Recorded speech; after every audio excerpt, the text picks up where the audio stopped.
ষষ্ঠ শ্রেণীর সকল শিক্ষার্থীবৃন্দ, ইনস্টিটিউট অফ বেসিক ম্যাথসের পক্ষ থেকে সকলকে স্বাগত। আজ আমি তোমাদের গণিতের 3.3 অনুশীলনীর যে উদাহরণগুলো আছে সেখান থেকে দুইটি সৃজনশীল প্রশ্ন আছে, উদাহরণ 4 এবং উদাহরণ 5। এই দুইটি সৃজনশীল প্রশ্নের মধ্যে যে কোনো একটি আমি সৃজনশীল প্রশ্ন সমাধান করে দেব। যদিও এগুলি বইতে সমাধান করে দেওয়া আছে, তারপরে আমার বুঝিয়ে দেওয়ার দায়িত্ব, আমি তোমাদেরকে বুঝিয়ে দিচ্ছি। আমি এগুলিকে দেখো সুন্দর করে বুঝিয়ে দিচ্ছি। তোমাদের এখানে যে এগুলো দেওয়া আছে, উদাহরণ 4-এ এখানে কী দেওয়া আছে, ষষ্ঠ শ্রেণীর ছাত্রী রাইসা ও ফারিহা তাদের বিদ্যালয় মাঠের কেন্দ্রবিন্দু, মানে শূন্যবিন্দু, একদম পুরা মাঠ এর একদম কেন্দ্রবিন্দু, মানে মাঝখানের বিন্দুটা একবারে মাঝখান থেকে ডান দিকে 6 ধাপ এবং বাম দিকে 5 ধাপ অতিক্রম করে যথাক্রমে এ এবং বি অবস্থানে পৌঁছে ডান দিক ধনাত্মক বিবেচ্য। তাহলে আমরা তো জানি ডান দিকে যাওয়া মানে, ডান মানেই ধনাত্মক মানে পজিটিভ, আর বাম মানেই ঋণাত্মক বা নেগেটিভ। তাহলে এখানে আমাদের ক নাম্বারে বললো কি, মনে করি একটি তার খেলার মাঠ আছে তার স্কুলে, সেই মাঠের, এটা মাঠ, গোল মাঠ অথবা এরকম স্কোয়ার মাঠ থাকে, সেই স্কোয়ার মাঠের মধ্যে আমরা যখন ফুটবল বা কোনো খেলা খেলতে যাই, ক্রিকেট খেলতে গেলে গোল দাগ দেওয়া হয়, ফুটবল খেলতে গেলে চারদিকে স্কোয়ার দাগ দিতে হয়। তাহলে যেটাই থাকুক না কেন, স্কোয়ার থাক আর গোল থাক, তার মাঝামাঝি যে বিন্দুটা এটাকে বলা হয় কেন্দ্রবিন্দু। এখান থেকে করলো কি,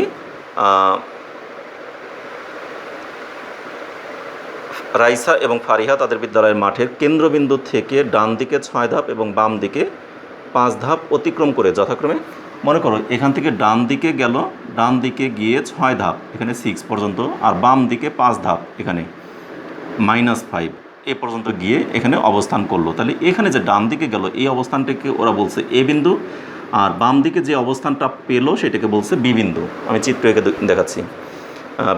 বি অবস্থানে পৌঁছে, তাহলে ডান দিক ধনাত্মক বিবেচ্য, তার মানে ডান দিকটা আমরা ধনাত্মক, যেহেতু ডান দিক ধনাত্মক তাহলে বাম দিকটা তার উল্টা হবে, মানে বিপরীত হবে। ধনাত্মকের বিপরীত কি, ঋণাত্মক, অর্থাৎ মাইনাস হবে। স্বভাবতই আমার এটা মাইনাস হয়ে গেল। আচ্ছা, এখন বলছে এ ও বি এর অবস্থান সূচক সংখ্যা চিহ্ন সহ দেখাও, মানে এটাকে চিহ্ন সহ আমাকে দেখাতে বলছে। তাহলে দেখো এখানে সমাধানটা বইতে করেও দেওয়া আছে। রাইসা শূন্যবিন্দুর অবস্থান থেকে 6 ধাপ ডানে যায়, আর ফারিহা শূন্যবিন্দুর অবস্থান থেকে 5 ধাপ বামে যায়। যেহেতু ডান দিক ধনাত্মক অতএব বাম দিক ঋণাত্মক, আমি এতক্ষণ যা বললাম সেই কথাগুলোই। অতএব এ এর অবস্থান সূচক সংখ্যা হবে +6, আর বি এর অবস্থান সূচক সংখ্যা হবে -5। এই তো, এগুলি শুধু লিখে দেওয়া, আর কিচ্ছু না। তাহলে এগুলিকে আমরা একটু লিখে দিই। দেখো ক নাম্বারে আমাদের কি বলে দেওয়া আছে।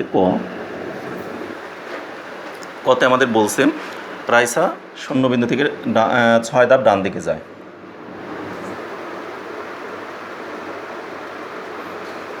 শূন্যবিন্দু থেকে 6 ধাপ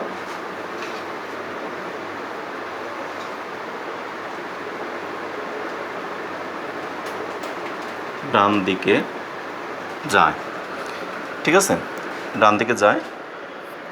এবং ফারিহা শূন্যবিন্দু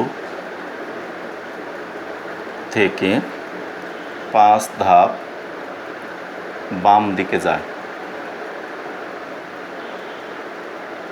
এটি তো বলছে 6 ধাপ ডান দিকে এবং 5 ধাপ বাম দিকে অতিক্রম করে বা যায়, ঠিক আছে। এখন আমাকে আরও কিছু বলল, ডান দিকে যে যায়, ডান দিকের অবস্থানটা ওইটাকে বলছে ধনাত্মক, এখানে ডান দিক ধনাত্মক বিবেচ্য। তাহলে এখন লিখি, যেহেতু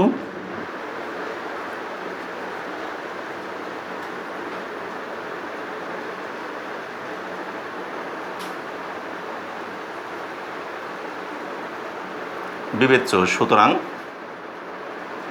বাম দিক হবে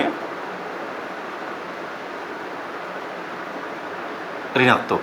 এই তো, তাহলে সুতরাং এ এর অবস্থান ডান দিকে যায়, আমরা ডান দিকে যাওয়ার পর সে কি পায়, এ বিন্দু পায়, তাই না। তাহলে এ এর অবস্থান, সুতরাং এ এর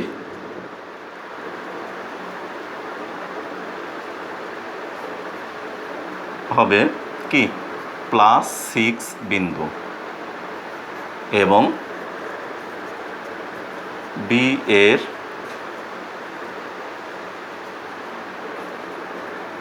হবে -5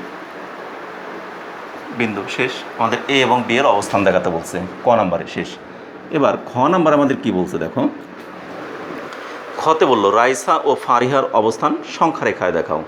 তাহলে এই যে দুজনের অবস্থানটা, সেই অবস্থান দুইটাকে আমাদের সংখ্যা রেখায় দেখাতে বলছে। এটা একেবারেই সহজ, আমি সংখ্যা রেখা অলরেডি দেখাই বলছি, কিন্তু এটাকে একটু বড় করে আমরা 1 2 3 4 এগুলো লিখে দেখাবো। তাই তাহলে এখানে লিখি, রাইসা বইয়ের মতো না লিখে আমাদের মতো লিখি, রাইসা এবং ফারিহার অবস্থান নিম্নে সংখ্যা রেখায় দেখানো হলো।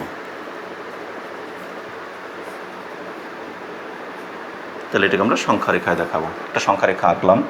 এখানে হলো শূন্যবিন্দু, ডান দিকে 1 2 3 4 5 6 7, 1 2 3 4 5 6 7, -1 -2 -3 -4 -5 -6।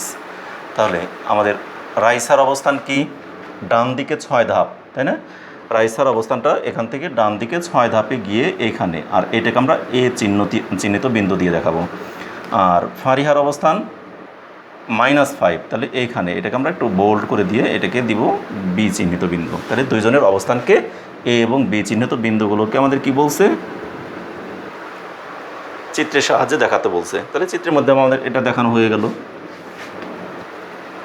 ঠিক আছে, তাহলে আমাদের অঙ্ক কিন্তু শেষ। কিন্তু এটাকে আমাদের লিখে একটু দেখাতে হবে। রাইসার অবস্থান সূচক বিন্দু +6। এত কিছু লেখার দরকার নেই, এখানে বইতে অনেক কিছু লিখছে, এত কিছু দরকার নেই। আমি এগুলোকে শর্টকাট দিয়ে দিব চিত্রে বা সংখ্যা রেখায়। চিত্রে না, এখানে সংখ্যা রেখায় লিখে দিই। সংখ্যা রেখায় রাইসা অবস্থান 0 হতে 6 ঘর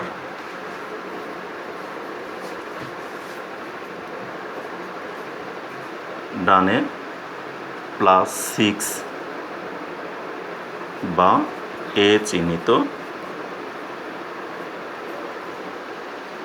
বিন্দুতে এবং ফারিহার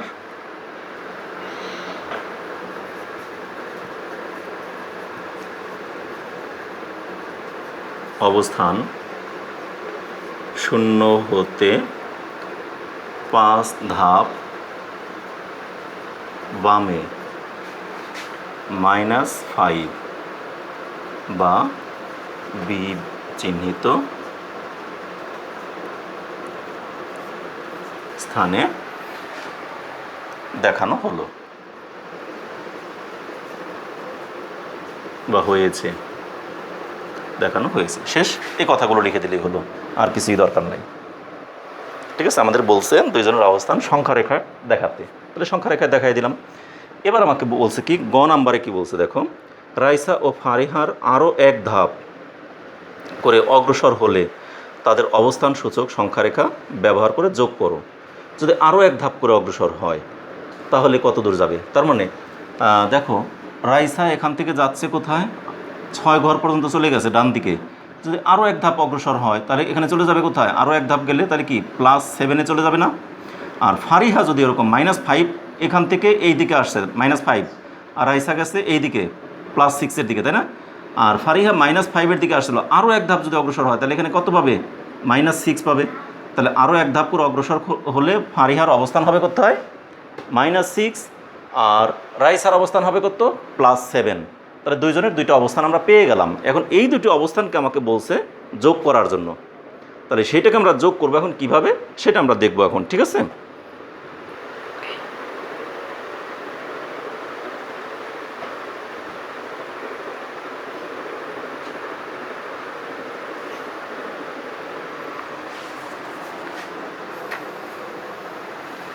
এগুলি মুছে দিয়ে তারপরে আমি অঙ্কটা করি আবার, কারণ এগুলি এখানে আটবে না।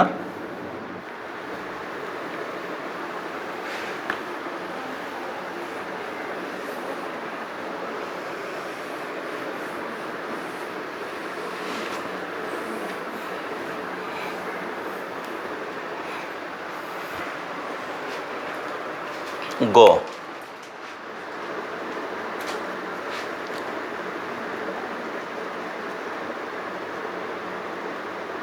রাইসা, প্রশ্ন কি বলছে? রাইসা ও ফারিহার আরও এক ধাপ অগ্রসর হলে, রাইসা আরও এক ধাপ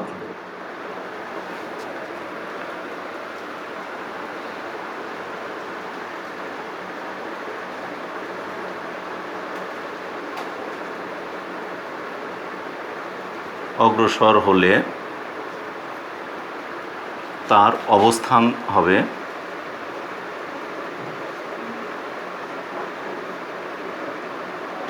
+7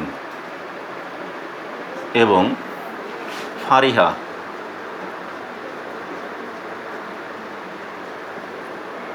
আরও এক ধাপ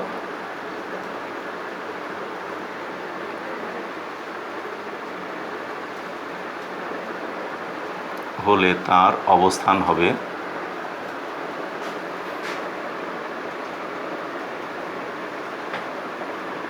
-6 ছিল। দেখো এখান থেকে এখানে 0, তাই না? 0 থেকে তারটা ছিল +6, ওখান থেকে হয়ে গেল +6 থেকে তাহলে আরও এক ধাপ অগ্রসর হলে হয়ে গেল কি +7।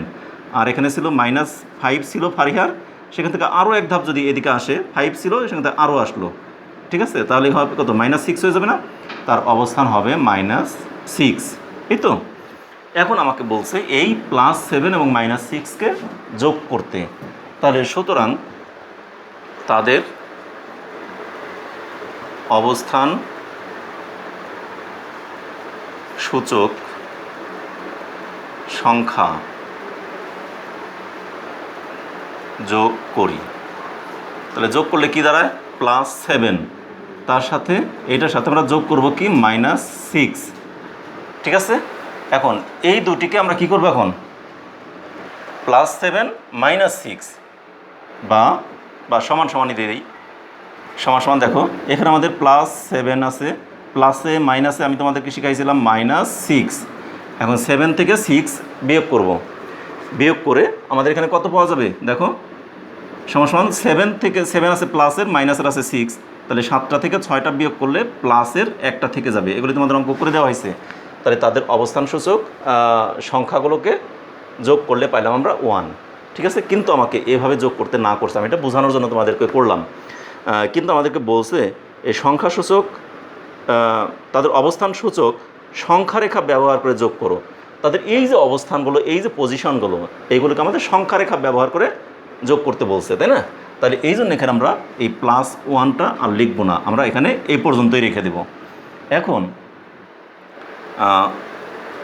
উপরোক্ত অবস্থা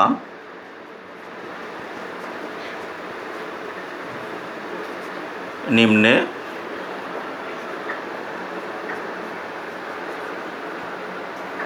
সংখ্যারেখার সাহায্যে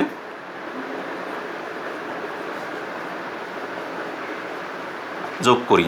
তাহলে আমরা একটা সংখ্যারেখা আগে এঁকে নিলাম। এখানে কত? 0 +1 2 3 4 5 6 7 8, 1 2 3 4 5 6 7 8। আর এদিকে আমরা খুব বেশি দিলাম না, -1 -2 -3 দিয়ে রাখলাম, কারণ আমাদের এত দূর আসবে না এই জন্য। এখন আমার এই অঙ্ক থেকে আমরা দেখতে পেলাম কি প্রথম কাজটাকে আগে করব। তাহলে প্রথমে কি আছে? +7। তাহলে এখান থেকে আমরা +7 যাব, অর্থাৎ 7 ঘর ডান দিকে চলে যাব। এখানে +7-এ এসে আমরা পেলাম কত?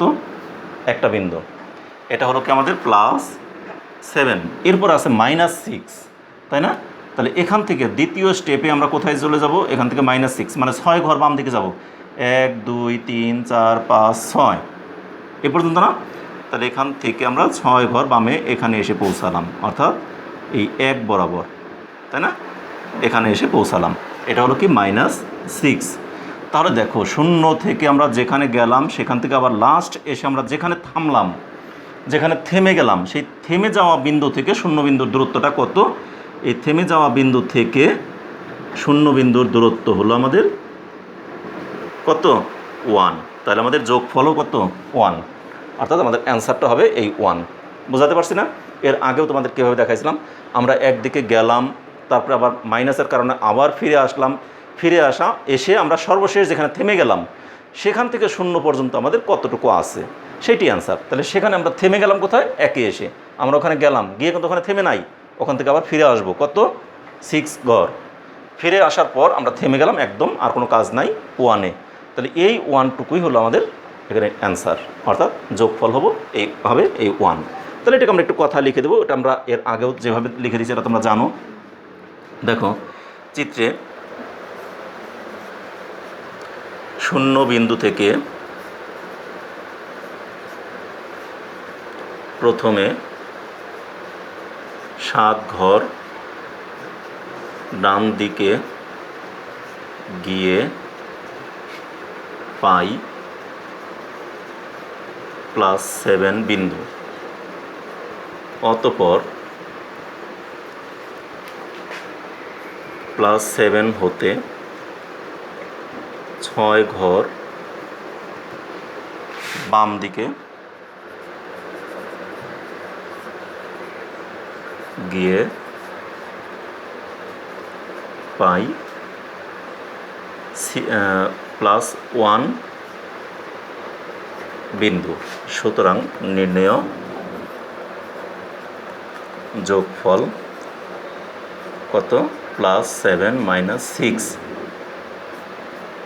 = 1।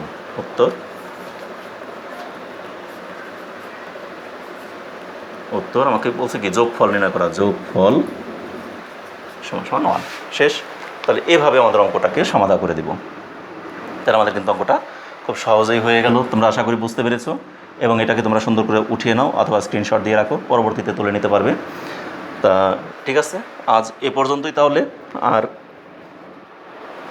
এখানে দেখো তোমাদেরকে আমি একটু বোঝানোর জন্যই শুধু এগুলি করে দিলাম, এগুলি বইতেও আগেও করে দেওয়া ছিল উদাহরণে, তারপরে আমি চাই তোমাদেরকে একটু সুন্দর করে বুঝিয়ে দেওয়ার জন্য আমি বুঝিয়ে দিলাম। এরপর আরেকটি উদাহরণ আছে তোমাদের, উদাহরণ 5, সেটি আমি আগামী ক্লাসে দেখিয়ে দিব। তারপর আমি নতুন চ্যাপ্টারে চলে যাব, অথবা এই চ্যাপ্টারে কিছু তোমাদের এর আগে 1.1 থেকে 1.3 পর্যন্ত যতগুলো অঙ্ক করেছিলাম এবং তার আলোকে বেশ কিছু সৃজনশীল প্রশ্ন করে দিয়েছিলাম, এখানেও আমরা দেখি সৃজনশীলটাও করে দিতে পারি, অথবা নতুন চ্যাপ্টারও যেতে পারি, সেটা আমরা পরবর্তীতেই জানাবো। পরবর্তী ক্লাসেই তোমরা দেখতে পারবে। সে পর্যন্ত তোমরা সকলে ভালো থেকো, সুস্থ থেকো এবং নিরাপদে থেকো। আমাদের চ্যানেলের সাথেই থেকো। আমাদের চ্যানেলের ক্লাসগুলো যদি তোমাদের ভালো লেগে থাকে তাহলে অবশ্যই ক্লাস শেষে একটি করে লাইক দিবে, এবং যারা এখনও পর্যন্ত সাবস্ক্রাইব করোনি তারা অবশ্যই সাবস্ক্রাইব করবে। আর যারা অলরেডি সাবস্ক্রাইব করেছো তাদেরকে অসংখ্য ধন্যবাদ সকলকে।